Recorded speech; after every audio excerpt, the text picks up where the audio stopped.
Welcome to Season 3 of the Yoga Therapy Hour podcast. My name is Amy Wheeler, and I'm your host. We are so happy to tell you all that's happening in the world of yoga therapy, and we love to find guests from all over the world so that we can share and learn and grow together. Some of the things that are happening in Season 3 that we find so exciting is that not only are we continuing with the free gift that we are giving out every single week in Season 2, and you can see more about that in the show notes. But now we are adding a YouTube channel, and you can see all of these podcasts on video. The YouTube channel is called Optimal State with Amy Wheeler. Some people like to watch video. Maybe you want to use it for one of your trainings. These videos on YouTube will be there for you to use for free. We would love your support. We have opened up a Patreon page that is going to help the podcast flourish and grow. You can help us to expand and grow and create more content for you. And we'd love for you to visit the Patreon page, which is called Optimal State and Yoga Therapy Hour podcast. So let's go into our guest today, and please nourish yourself, take time for yourself, and really relax into listening to the podcast. Hello, everyone. Welcome to today.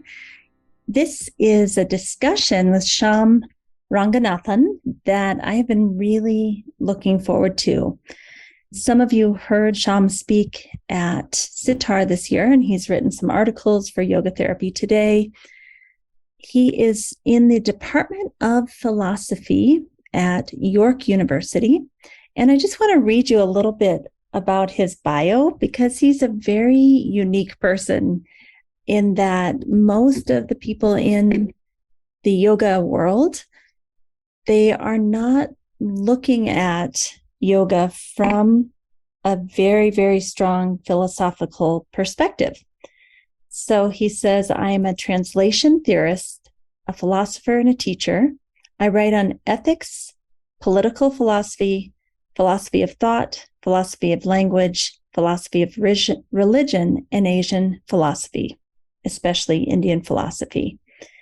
And, he sees himself as using this knowledge that he's gained, this way of thinking through things, as a way to decolonize philosophy and the humanities. Right? So I find that really interesting to have put his life force into philosophy, specifically South Asian philosophy, and at the same time be willing to be deconstructing. And I think a lot of what Shyam and I are talking about in this episode, it could go over somebody's head, but it's really about figuring out how to live your life on your terms so that you can conserve energy. You don't have to, pretend to be this way with these people and that way at work and this way at home.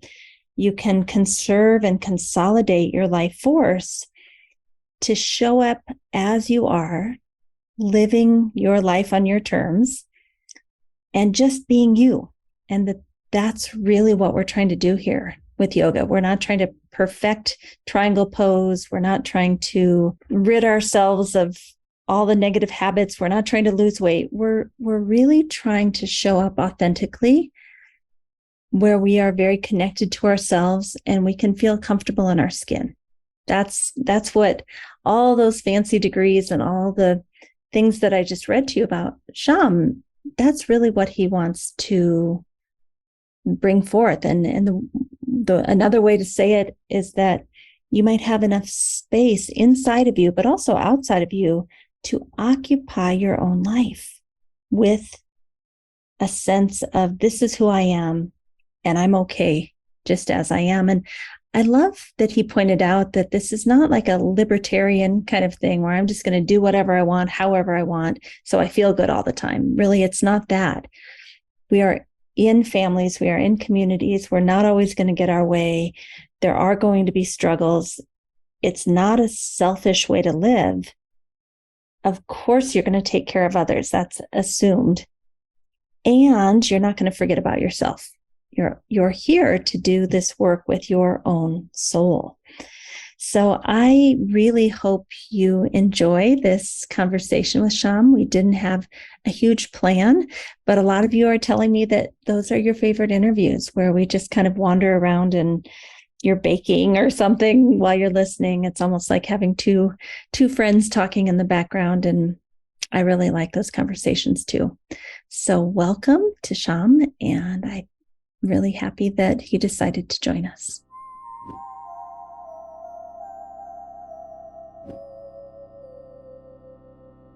Welcome, Shyam. It's so nice to have you here. Thank you for coming and being on the podcast. Thank you for inviting me, Amy. So I had seen you on Instagram for many months now, but then when I heard you talk at Sitar, all the light bulbs went off and I really started to follow you. And then, of course, I went and found this beautiful article that you had written for, I think, didn't you write it for, was it Yoga Therapy Today? That's right. Okay. And so I just want to dive right in. The thing that really jumped out at Sitar to me is you said it's kind of incorrect to say trauma-informed yoga. So can you just start off by telling us why you think that's a strange statement or a title? Sure. So if your yoga needs to be informed by trauma, it wasn't yoga, it was ableism, right? So it wasn't yoga to begin with. Actual yoga is about overcoming the afflictions and the kleshas, and that's like another way to talk about trauma. Mm-hmm. So if you're actually doing yoga, you're addressing people's afflictions, but in a positive practice, in a practice where the focus isn't the problem, but a practice that people can perfect, right? And that the perfection of that practice makes room for them in their life. So I actually found I was just so confused when I saw people talking about trauma from yoga. I'm like, what are they talking about? I remember it took me a long time. And then people say, oh, well, when people come to yoga classes, you have to know that some people have trauma. I'm like, everybody's had. Who doesn't have affliction, klesha? This is weird. Wait, I mean, do you really think there's some people who don't have these problems? What I do think is that there is a privileged segment of the population where their klesha, their affliction, is the problem of the day. So they're just so closely identified with the politics of the day. It seems like everything is going well for them, but that's actually, they're in a state of klesha because they're non-independent. They're programmed and determined by what they're experiencing. And so they just buy the values of the society. And not everybody can get away with this, right? So there is a kind of privileged individual who can get away with this, and then it seems like things are going well for them. And I mentioned this in the article. There's this great philosopher who wrote this article about racism as self-love, and he talks about the case of people who say they don't hate black people, they just love white people. And so the racism then is about their love for themselves as white people. But as he describes it, it's almost a completely yogic description. They've internalized the white supremacy of the world they live in, and then they feel threatened by diversity. And so they keep this trauma with them all the time. And so the way they think to deal with that is to just simply protect the politics of the day. Now he calls that self-love, but in yoga that's not self-love, that's asmita, it's egotism. So some people's egos are convenient. It doesn't mean that they don't have trauma. And so a real yoga practice should be addressing all of that all the time. So it's a very bizarre idea that some people don't have trauma, some people do, and then you need a special yoga practice for people. And it's also strange just because that's just not yoga. Whatever it is that you thought you're doing, something else. Well, and it always confused me because when I would hear about these trauma-informed trainings, it was like, make sure that the participant doesn't have to have their back to the door, make sure, like, there were very structural kind of form-related things that, okay, that's fine. But as you're saying, it's really about function, right? It's about becoming a sovereign human being. Right. And that even very ableist people are very, very far from being a sovereign human being. Yeah, they have all sorts of issues and they're fragile. So they can't deal with change. They can't deal with the political challenge of the day. And so they just end up conservatively upholding the status quo. But tapas, one of the three basic practices of yoga, is about breaking that hold on us. And we do that on purpose when we practice yoga. So yeah, it's very, and I think also these rules that people invent, I find weird because yoga is not about rules.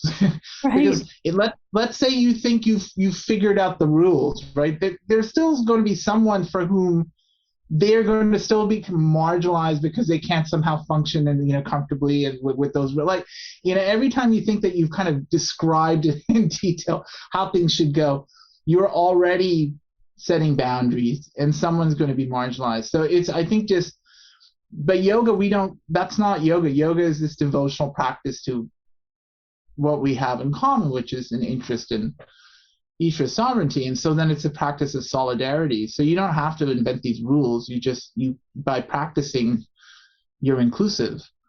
It's very different, right? Because it's not a country club. It isn't, right? There aren't kind of rules to entry to be part of it.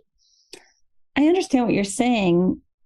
And I think there are so many people that don't understand we've been practicing yoga, at least in the West, as being part of the country club. I mean, that's exactly the greatest analogy I've heard.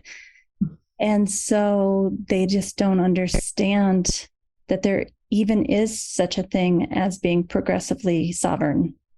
I think what you're saying is that yoga is a form of being progressive and not just going along with the status quo. Absolutely. Well, the origins of progressive philosophy are in the Yoga Sutra. We get it from there. Gandhi based his Satyagraha on the Yoga Sutra. Martin Luther King based his civil rights movement on the example of Gandhi, and then contemporary progressive movements, take King as a kind of a guide. It goes back to the Yoga Sutra. Sutras in book 230 to 35 is where you get potentially talking about direct action as the practice of disrupting harm, but also there are these lovely sutras where he says that you have to understand the origins of violence. It has to do with past trauma.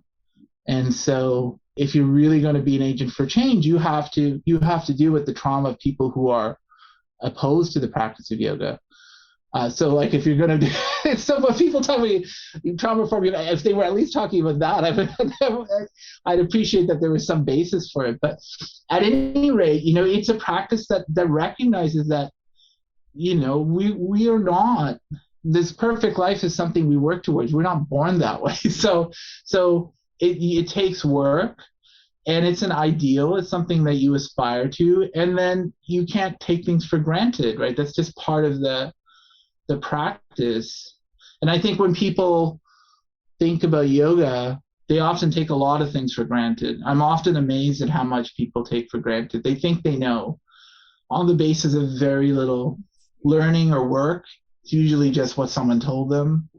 Is that frustrating for you? Because we should maybe back up and talk about your extensive history as a philosopher and working at a university in South Asian studies. Is it frustrating to have someone flip out some random factoid that they learned in their 200-hour teacher training that is completely off point and out of context?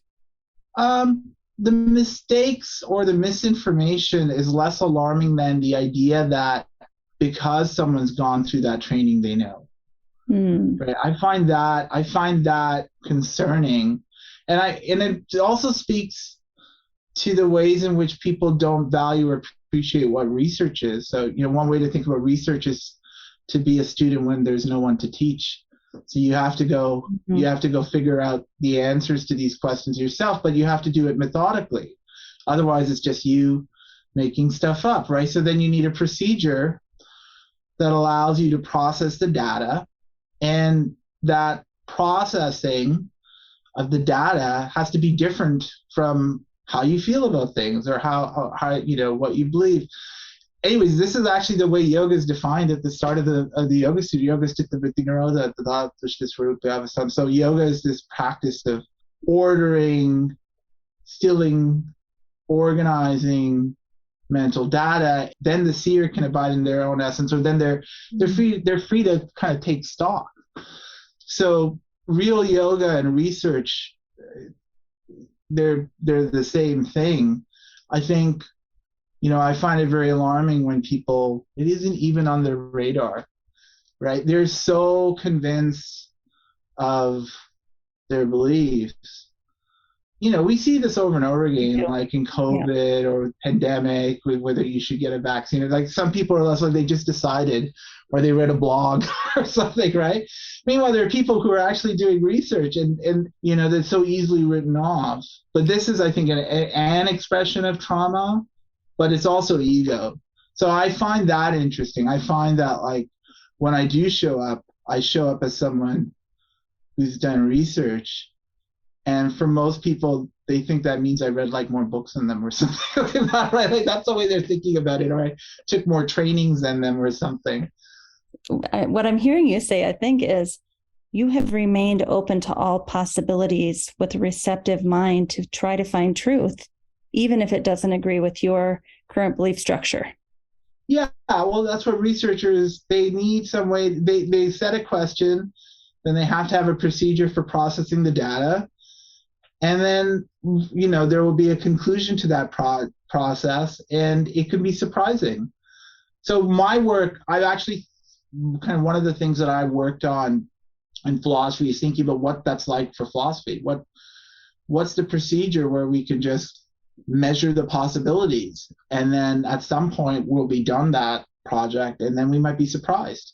Right? What does that look like? And then the opposite is what I call interpretation, where you explain things in terms of what you believe, which is pretty ordinary, and it's a big part of the Western tradition, interpretation. And so, I think people who can get away with that, they have a certain privilege where their beliefs somehow work for them for a little while. And I think there's also that aspect when I see they get upset. It's hard not to also notice the racial dimensions too for me, because so tell us about that, because I think talk about. I think it's weird when you are someone who you put in a lot of work into research, and then you're kind of treated as just like one more person at the table. So one of the things that I find extremely insulting, but I think people are I don't think they're being polite, but I think they're trying to minimize the radical implications of what I have to share. They'll often say things like, well, thanks for sharing your perspective. And, I'm like, well, if I was just sharing my perspective, that would be so uninteresting. That's not the point of what, a researcher has to share. There's this long history in the Western tradition of not liking actual philosophy. And I talk a lot about the roots of that in the Western tradition. But, from the very start, the tradition was about it was based on this idea of social conformity. And philosophy is very inconvenient because philosophical questions and answers don't necessarily conform to what people expect any more than any kind of research. But when you have a tradition that's really built on people just explaining things in terms of their perspectives, it's very threatening. So I think what we see in the yoga world is, to deal with that, is that people often have no standards for philosophy training. It's just someone who really enjoys the subject will teach it. And I really enjoy physics. I can't teach. I would never try to teach anybody physics, right?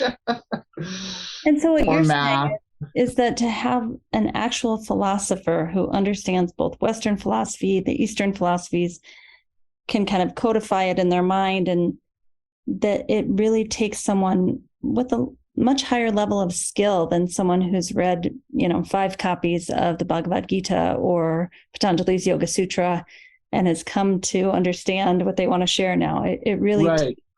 Yeah, I would say so. Yeah, people get offended by this, but the difference is that if you've actually done research, your conclusions aren't about what you like and how you see things.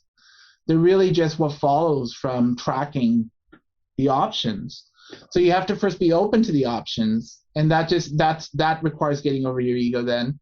And then you have to study the options. And most people aren't interested. They want to kind of do a deep dive into yoga, but they're not going to be able to understand what yoga is unless they understand what the alternatives are and the ways in which yoga isn't the alternatives. But when people don't do that, yoga becomes everything and nothing. It just is whatever people feel like.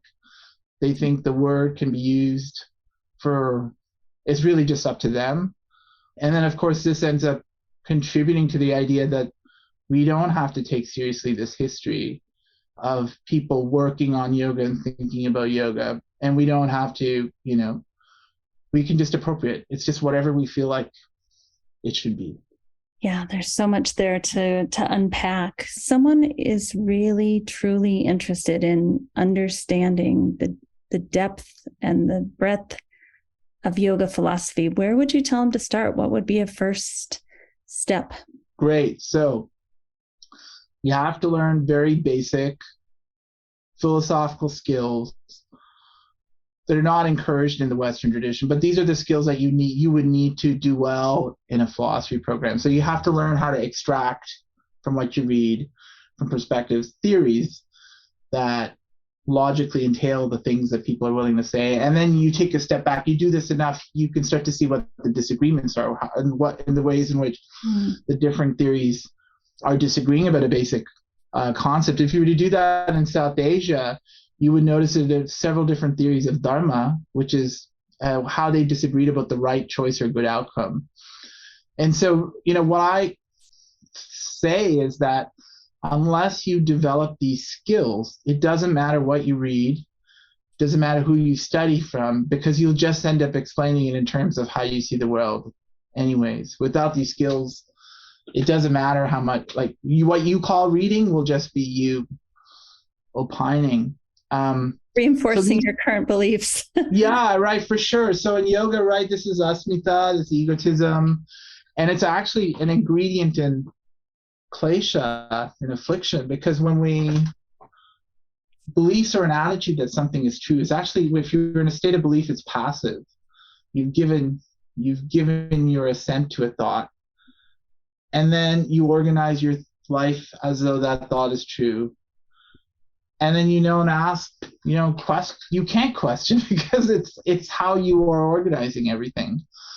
So, philosophy, this subject is really about not doing that, but it takes energy, just like yoga, right? Potentially says in book 1, like your success is going to be proportional to the intensity of your commitment. And, it's so true for philosophy too. But the upside is that these skills are basically yogic skills. They're basically the skills that Patanjali is communicating in the Yoga Sutra. But once again, if you're not working on those skills, you could read the Yoga Sutra in Sanskrit and still not get anything out of it. So first thing I want to say is Shyam has COVID and you might hear a little coughing. Yeah. I apologize. Right. To even ask you to be on today. So I'm just no. I want to do as much as I can, and I'm not getting anyone sick by doing this. So.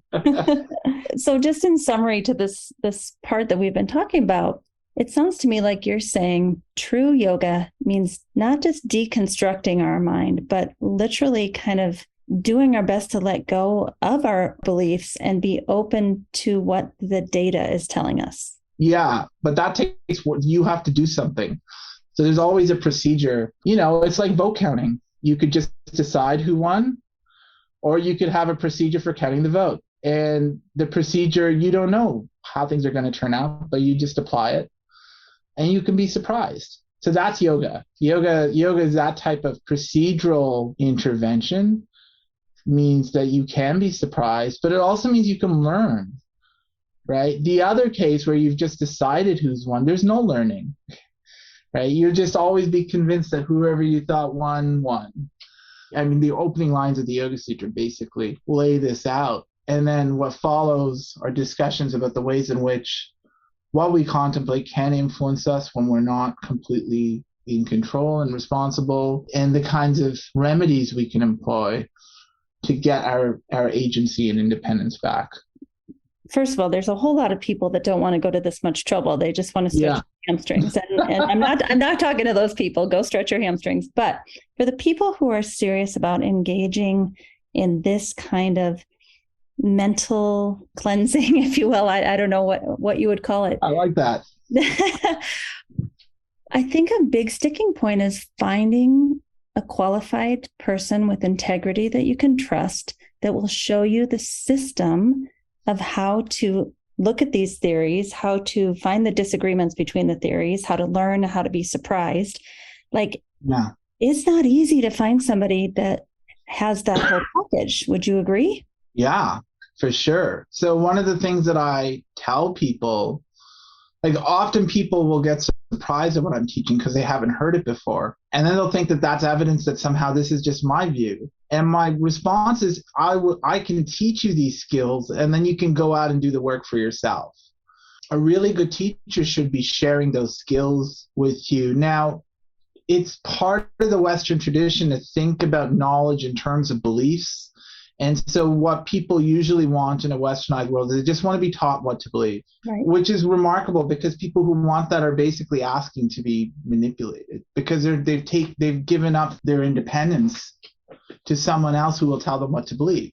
Finding a teacher who's going to be able to help you with that is unusual. So, I mentioned to you prior to us turning the record button on that I'm unusual in being a philosopher in this world of yoga studies. So my PhD is in philosophy. I teach philosophy courses, and the kinds of things that philosophers do is just so relevant. There's so many layers of colonialism in the yoga world, but I think the fact that we don't expect in yoga land that the person teaching you should either be an expert or learn from an expert. Nobody really worries about that. They want things like lineages.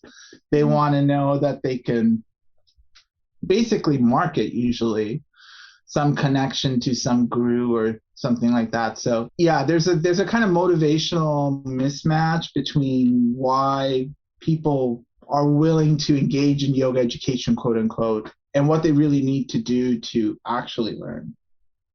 Well, when I hear you say that, it occurs to me, we get calls from people and their first question is, what kind of certificate am I going to get? Does that qualify for continuing education? How much is it? Like, whenever I get a call like that, I just cringe because it's so misguided, right? I have a little sympathy for prospective students because they don't actually know what they're getting themselves into. Right. Yeah. That's the whole point in learning, right? They haven't learned what you have to teach. But still, the questions they ask are important, right? They are, but if that's the only question... No. Sorry, the questions that they ask, it doesn't mean that they're asking the right questions. So I'm sure a lot of the questions are just the wrong questions, as you were saying, right? They're not about or we need more. Like, I would want a student to care about, am I going to learn? What are the, content of it?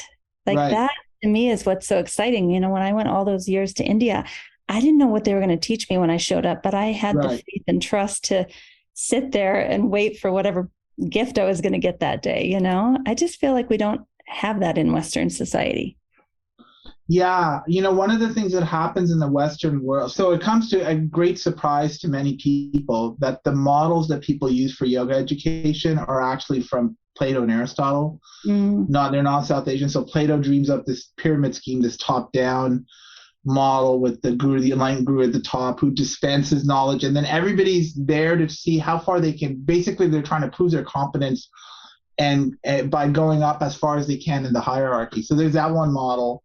And then there's the Aristotle model where everything's about nature, but some people just need to be told what to do. So you come and inhabit some kind of natural context, an ashram, where there will be like someone with experience who will then impart the wisdom.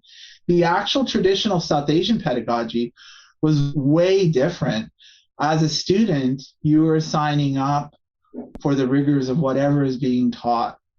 The teacher is really there to kind of inspire students to do their own work. So, I think in the West, when people bring these Plato Aristotle models, they usually get in trouble because what they'll find is someone who will just take over because in a way that's what they want because they're coming with those expectations, right?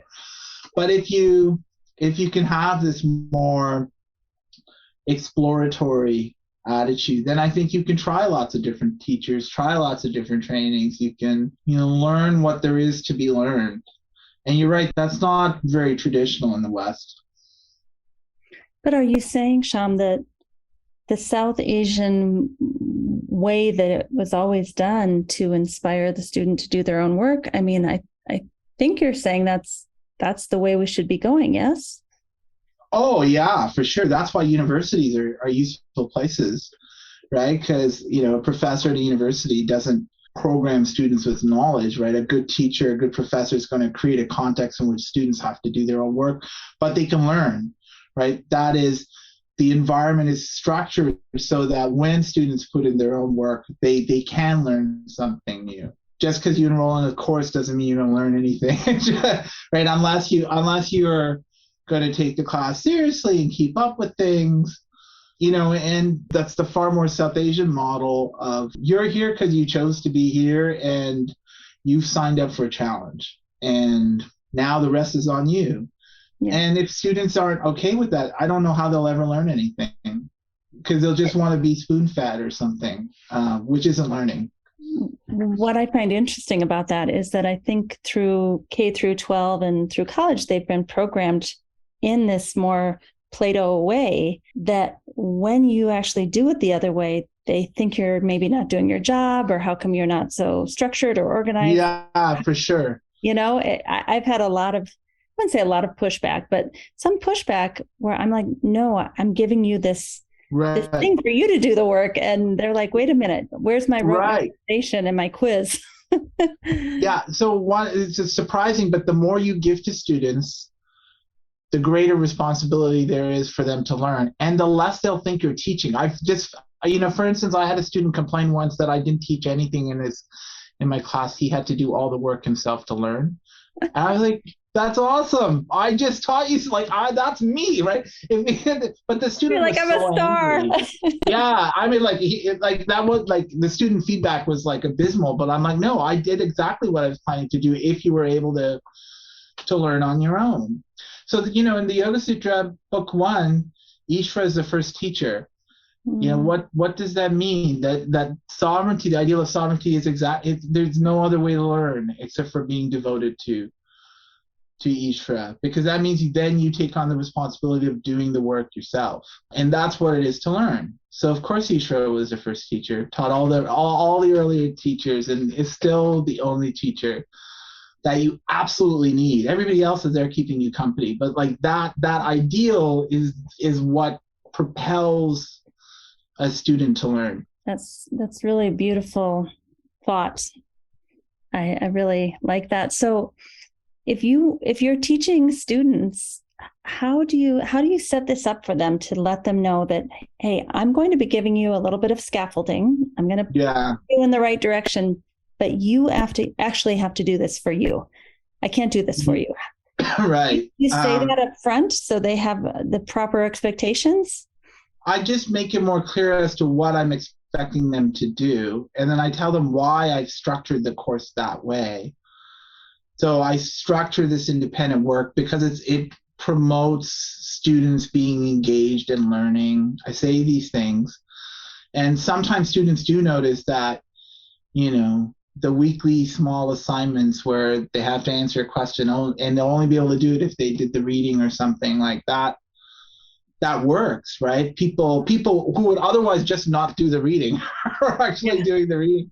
But I do find, and maybe I have a bad attitude, but I find that there's a percentage of students who are they're resentful of having to learn. That is, even though they chose the course, even though they chose to show up, they resent that now it's all on them. And I'm not sure that there's much that you could say to those people that would make them see the opportunity they have before them, right? That's exactly what I was just going to say. And I truly believe this, that the opportunity to be born into a human body, to find your way to yoga, to find a teacher who's willing to be kind to you and not neglect you or abuse, and is willing to give you like these keys that you can go open the door, like, I don't know what else can we do? Like, Right. if you don't want to turn the key, then right. I don't know what to tell you. It sounds great. I mean, that just sounds awesome to me.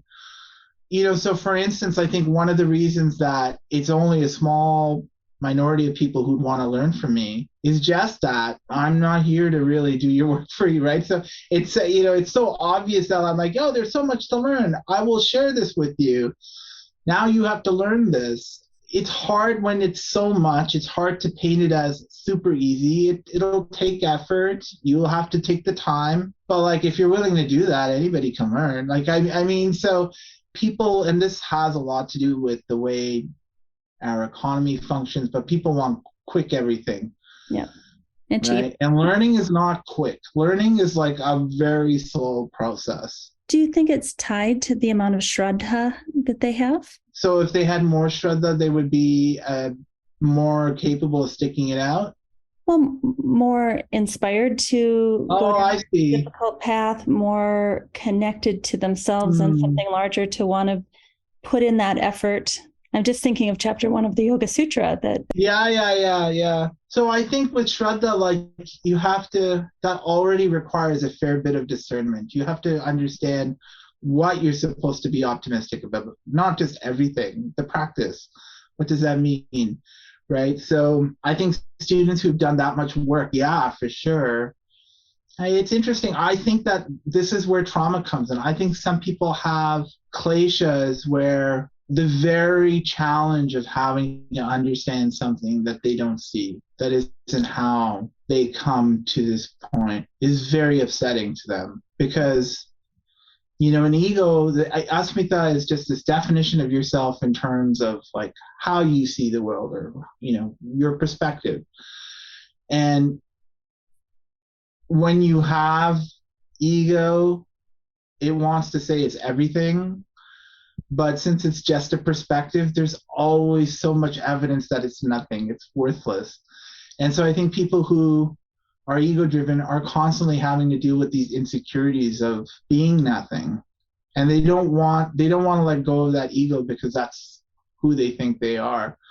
So then they'll sooner just not learn or blame the teacher, which is this is something I've come to appreciate. Is just kind of it's just the way it is in university teaching. But like, it doesn't matter. It's always your fault that they didn't learn. But and what's the alternative? They don't want this, but I think it's also important to point out, like, this is what we do want. Right.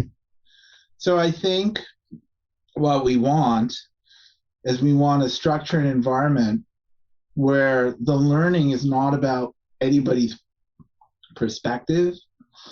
It's not about, what the teacher wants. It's about mastering the skills that are going to help you learn more. It's about mastering the skills that you can then use once you leave this particular learning environment in a new context, right? Where you can problem solve there too. In a way, this is symbolic of people's confusion of philosophy. So people think that a philosophy degree is worthless. A lot of people think that it's like a totally useless degree.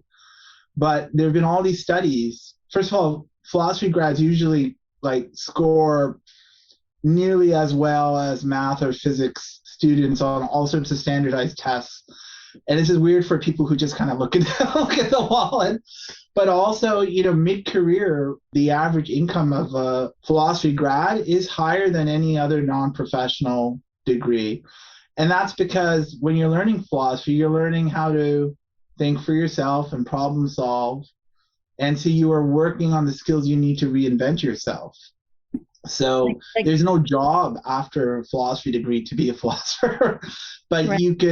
You can then use these skills, these critical thinking skills that you've developed, to then go solve the problem of your life. I think making education more philosophical would be good for everyone, but people, I think because there is this expectation that it all has to be the outcome has to be obvious.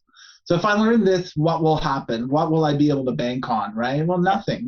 Like yoga, I don't know what to tell you. If you learn yoga, what you will you'll be happier with your life. How about that? But like, you might have more clarity and be a whole lot. You might have more clarity. You might realize you got a lot of work to do. Like really, you might not feel like it's not cheerful, right? But, there's nothing like living your life on your own terms, right? And yoga, one of the reasons I started getting so interested in yoga as a scholar is that it's so much about that. Okay, so that's the name of the episode, Living Your Life on Your Own Terms. So we just found the title. but let's go into that a little bit, because I think, I've seen it over and over in the yoga world where, my group of people wears this kind of dress and they do their hair like this and they say these words. And that again is just off track, right? We're trying to help people to live their life. Right. Well, I mean, I think this is just more of not yoga, but ableism, right? About having a certain kind of abilities, showing up in certain ways. Now, as I'm part of yoga education for yoga teachers, like I see how it happens. It's a big business. It's a big industry. Yoga studios rely upon this for a good chunk of their revenues. Mm-hmm. And they're sold. Students are sold this idea of how they're going to learn yoga, right? In a 200-hour, but it's all going to be basically asana. So they're already set up for all of this, right? So, it's surprising when people break away from that mold. I think that's the more interesting thing. When I run into yogis who are like, yeah, that was just silly, like they kind of really start to see that their practice is more than just, those qualifications or being able to put those letters at the end of their words and their names, etc. But then we have the opposite, where people are unwilling to study and learn from anyone because they know best, right? So it's for sure. It's hard to find that sweet spot. Yeah. I mean, but once again, I feel like they're just trying to carve out a space for themselves in this industry of yoga education, where their selling point is I'm a free thinker, independent or something. But, freedom is something you got to work on. It's not just something that happens. Your independence isn't something that just happens passively. So, I feel like these are just kind of two different aspects of the commodification of yoga. So if we were to get people into this idea of true yoga will help you to become more sovereign, have more internal freedom, live your life on your own terms, what would you say is the highlight or the benefit of that? I mean, it's your life.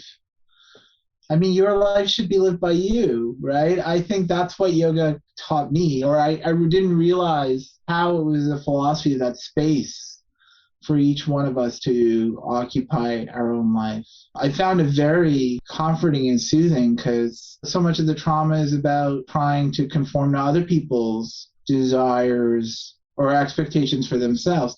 Now, of course, really living life on your own terms is a practice, so not everything goes, and and to take it seriously is to make room for others to do the same, and to also realize what we have in common in that interest. And so it ends up being quite social too, but I don't have to like everything that everybody else likes. I have to do everything that everybody else does, and I can still be living my life successfully while I make these choices for myself. Yeah, it's more like the alternative is no alternative at all, right? Where you're not really living your life on your own terms. I was going to tie that back into what you said about, when we just kind of cut and copy what we see. Oh, that's a happy person. I'll do what they're doing. We end up more insecure and more anxious and more depressed. Right. And for sure, because we're thinking about our life as something that has to be measured by someone else. And we have no control over that person. And so it becomes an impossible goal, really. Unachievable, actually. Yeah, absolutely. That's why Swadhyaya, you choose your own Ishtadevata. That is in the practice of your own self-governance. You choose your own values that you're living by. And that doesn't mean anything goes, but you're taking responsibility for those values being the ones that you live by. And it's so different from just doing whatever you feel like, right? There's a kind of logic to it. Like if I am actually endorsing this as something important to me, some things are consistent with that, other things aren't, and I'm going to have to straighten out my life so that it's more tidy in that way. And then that practice just leaves room for other people to do the same too. We reduce trauma, right, when we start doing this. Yeah. Well, we have to take a look at our trauma, I think, and commit to working through it. So what I wanted to ask you is this only for the privileged people? I mean, there are so many people out there that there are days that, they're working 16 hours a day, yeah, 2 and 3 jobs. Like it would seem not all of us would have time to live our life on our terms. What do you think? Is it only privileged? So living life on your own terms isn't the same as always getting what you want or things always working out easily. I mean, the reason we start the practice of yoga is that if you are living the life that isn't on your own terms, then if you don't commit to that for yourself, you're not going to take the opportunities that can come up for you to increasingly be the author of your life. So this practice it's not for people who have it made. It's for people who need to. The yoga, you don't have to be good at yoga to do yoga. So it's for everybody. And the worse your life is, the more you need the practice. Everybody needs the practice, but that's why thinking about yoga in terms of outcomes is frowned upon, because you don't have control over outcomes usually, but you have control over your choice and activities and your responsibility.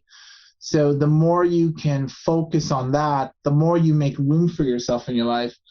And then the more that you have a way to change the other activities.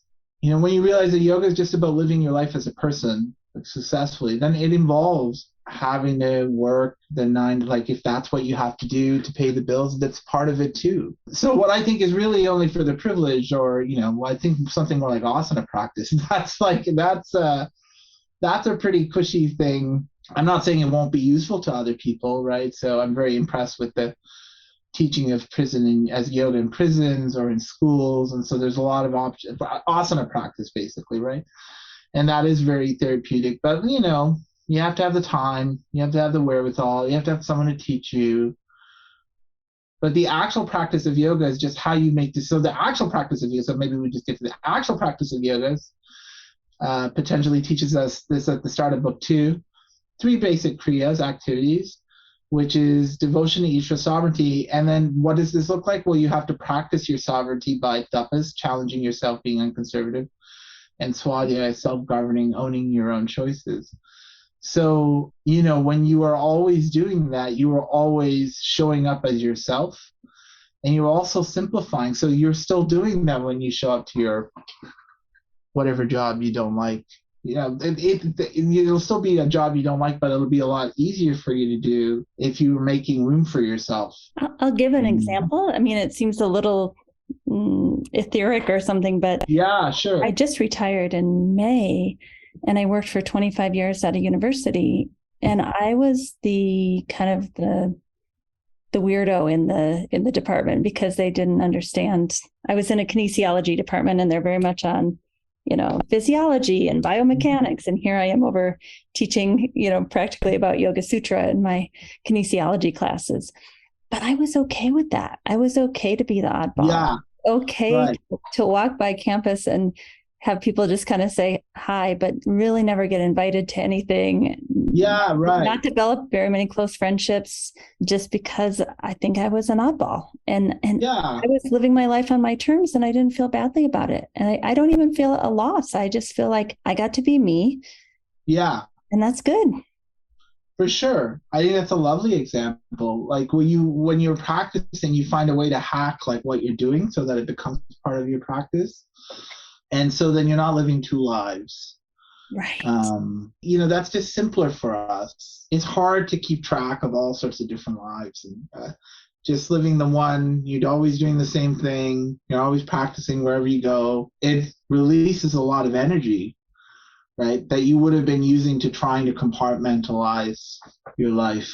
And, I only had to do that 2 days a week, and I did compartmentalize really. I had 2 separate sets of outfits, everything, right? Yeah. And I can really just viscerally feel that release of, I just got rid of all those. Yeah, that's cool. Yeah. You know? Yeah. But I'm even thinking of somebody who's doing this within their own home with their own spouse or their parent. Yeah. Like, it's exhausting to live those 2 lives. Or 3 or 4. Yeah, exactly. And for whom and for why? Why, right? So often people want it because they think it'll ingratiate themselves with others, but then you're just deciding to be their minion or something, right? You're just deciding. Well, there's no be the one that they boss around.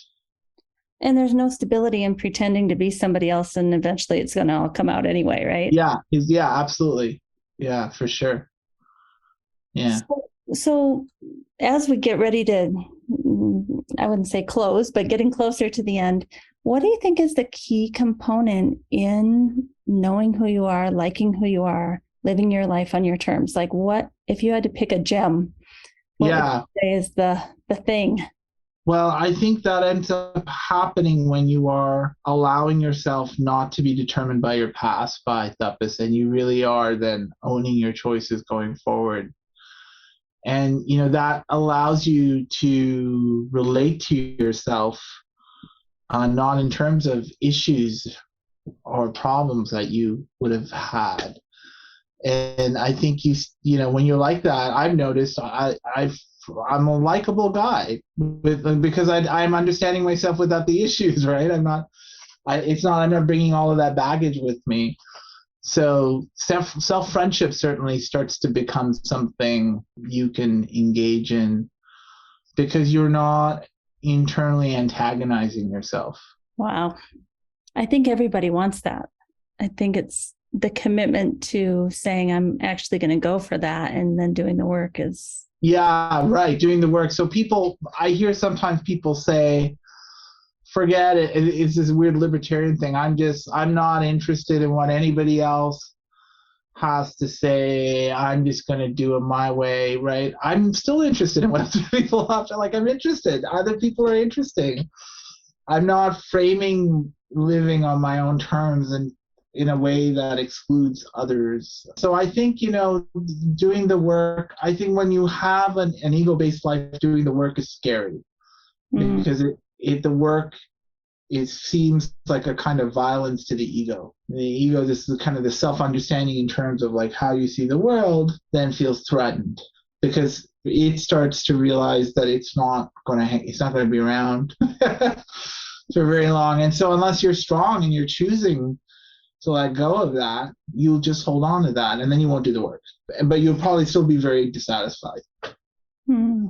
So what last thoughts do you want to add to this conversation? I feel okay. Well, so one of the things that I teach frequently is that if you're really interested in yoga, you have to understand the ways in which it was originally a specific philosophical practice.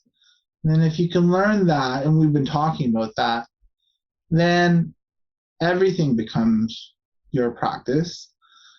And then you're not compartmentalizing your energy on yourself, right? So it's, I see with my students, I'm not a therapist. I'm not trying to cure or solve people's problems, but by sharing this knowledge, I see them doing it themselves, right? And I think the most interesting thing that I notice with them is the way in which they talk about their life as something that's more simple and then with more room. I mean, they don't use these words, but that's kind of what I'm getting. Whereas before there would have been all sorts of concerns and issues and worries about this person or that person and this thing or that thing. It just ends up being so much clearer, so much easier to manage. And, we carry around all this baggage. You don't have to carry it. It's so freeing. So I think the neat thing about philosophical work is there's no outcome. It's just you.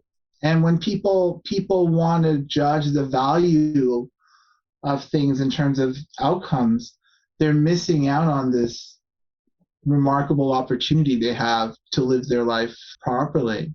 part of it is the short term versus the long term. This philosophical work is long term, but also it's very yogic. You just have to get rid of the idea that you're going to be able to understand the importance in terms of outcomes. And then the moment you get rid of that, all sorts of good things will start to happen because you're actually putting your energy into the practice and not getting distracted by why this or that isn't happening the way you want it to. I'm going to make all of my students listen to this when they start the program. I mean, it's fantastic. Thank you. You don't realize what's about to happen until you put in the work and it happens, and there's no other way. And we don't even know what that outcome is going to be. So there's no other way than just to step into it. And I think people will buy into having a kind of a sovereign life with more spaciousness, more clarity. That's about as best as we can say might happen. Yeah, I mean, I don't, without that, you can't enjoy anything. Yeah. Right? So you can have the other things, but they won't be fun. So tell us about some of the courses that you run. It seems kind of, as I said, almost etheric what you're talking about, but who can't see this? This is your website and it's. Yeah, that's right. And so if you click on, there's like a page of free knowledge. Where did it go? Free video lectures, and then there's courses, and so there's a lot. So there's just a bunch of stuff that you could watch for free, and then I have a lot of courses, and some of the courses are also for free. So if you go to the courses link, that's a lot of free content right there that I just saw. Yeah. But it was a decision I made because I was diving into this world where nobody knew who I was. So it was a way. So even though if you were up on the literature, you would know who I was, in yoga land, people didn't know who I was. So sharing free content was a way in. But also, I think there's some basic stuff, like people can't appreciate the value of what you have to offer until they understand some of it. So I think that's important. Right. Yeah. And did you just start a course with Anusha? I think we just finished. Yeah. So we did this last year to Yoga Origins, Lineages, and Cultural Appropriation. So it's kind of this focus on decolonizing yoga practice, and we talk about the origins, the idea of lineages, and cultural appropriation. Yeah. So we'll probably do it again in the future, but I think, I'm always amazed at how little people know about this stuff. That there's actually a history to yoga and there's actually colonization, and colonization interferes with their ability to understand. He seems like pretty simple stuff, but for a lot of folks, it's like, really? So I think you have job security coming up in the next. You have job security because it's such a new concept for so many people in the Western yoga world. Those simple things you just said are not simple. Yeah, for sure. I mean, people, they need to unlearn what they've learned.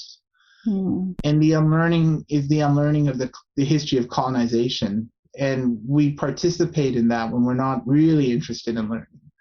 Yoga practitioners are interesting people because even the boring kinds, they're doing some kind of practice. So I find there's a part of them that can hear this, but you have to be interested in that work, and the work is easy work, but will always seem threatening if you're going to be ego-based. Yeah.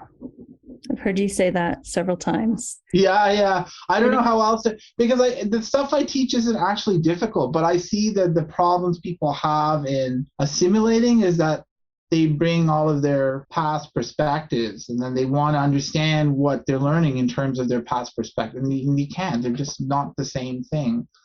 Yeah. I feel like silence for a moment is like just taking that in, that when we want to bring our past and compare and contrast everything to that traumatic past, where are we going? We're going around in circles. Right. Yeah. There's no learning. There's only anxiety and klesha. And the goal is to set some of that down, be present, take in what's in front of us right here, right now, as a researcher would. Mm-hmm. Be open and receptive to lots of possibilities and see what arises. Yeah, for sure, for sure. There's just such a thing as history that we didn't make up. It comes before us. And if you understand history, you understand why we're where we are. And so that's very useful, but you can't understand history if you're being in, like in the States, in the weird aversion to critical race theory, which isn't even taught in schools. It's like a legal theory, but it's become this bogeyman because people are bringing all their trauma of being part of a colonizing racist practice, and they don't want to. It's that or the criticism. They don't want to hear the criticism because they're too scared, right? So they make up issues when there's no issues, and then they can't learn because they've already decided what the topic is. Yeah. Well, in the outro, I will try to summarize this. It feels almost like grasping in the air, what you're talking about.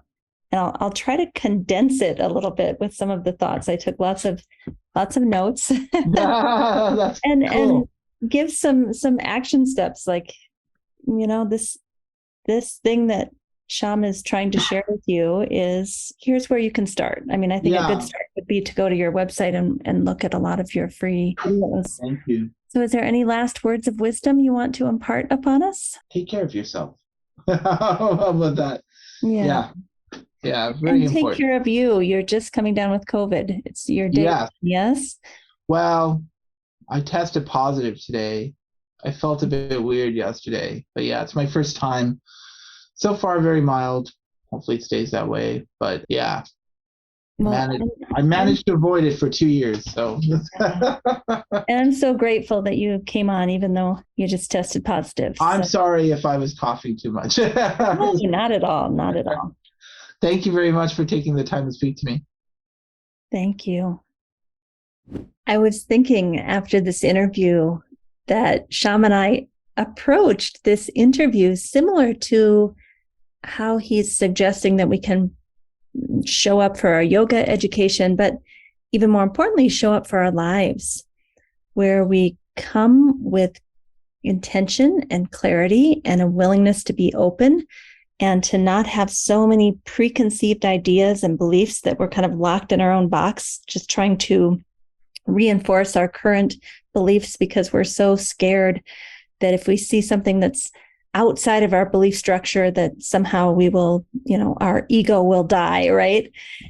I think what he's saying is like, show up, be present, be alert, be open, thoroughly practice Kriya Yoga, the second chapter of Yoga Sutra, Tapa, Svadhyaya, Ishvara, Pranidhana.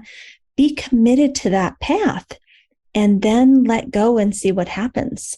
And I think that's really hard for us. We want to know the outcome. We want to know, what am I likely to get if I do this? And similar to the interview we just had, we just showed up and kind of let it unfold. And that in that unfolding of life, we will get to know ourselves better. We will understand who we are. We will potentially start to understand why we're here and how we can be of service in the world. But those are all mysteries to be unlocked. Those are not, something that you get to know all the answers up front. And now you're going to work down this very linear path to get to the place, right? It's just the opposite. It's a willingness to say, I'm here, I'm open, I'm present. I have no idea what will happen. And I'm okay with that. I am here for the journey, not necessarily knowing where I'm going to end up on this path. And I think, from my experience of learning yoga in India with my teachers, that's what they required of me, is just to show up and do my best and let's see what happens together. And as Mr. Deskachar would sometimes say, is something good will probably happen. But I think something challenging could happen too. So I enjoyed this conversation. I think the bottom line is tapas, svadhyaya, ishvara pranidhana. Just commit to Kriya Yoga and then do your best to enjoy life and see what happens. And as he said that, committing to Kriya Yoga, that's not just for the wealthy. That's just not for the people who are very able.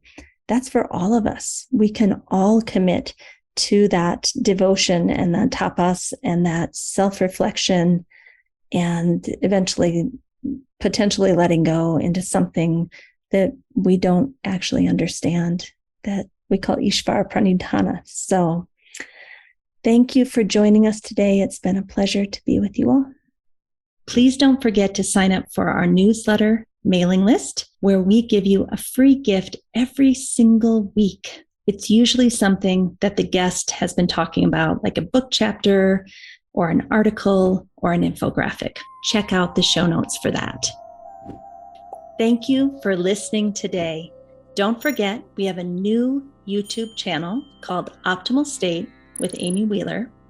We also have a new Patreon page where you can support us to bring you the most excellent content, and that is Optimal State and the Yoga Therapy Hour Patreon page. Also, you could write us a review on most major platforms that host podcasts. Give us 5 stars if you appreciate the show, and tell us what you love so that we can do more of that. Finally, we support several nonprofit organizations through this podcast. See the show notes to understand how you can help. If you'd like to be a guest or a sponsor for this program, contact us at the email welcome@theoptimalstate.com. welcome@theoptimalstate.com. And finally, a special thank you to our team here at Optimal State. We are truly a global family. George Mantuan, one of our executive producers. Adam Satchel, senior media producer and sound engineer from the Philippines. Krishna Panchal, a producer from Canada. Modupe Abdullahi, who does the show notes and is an editor for us from Nigeria. And Peter Morley, who wrote and produced the music for this show, who lives in Australia. Find more about Peter's work at www.zenmusic.biz. Thank you for listening. We'll see you next time.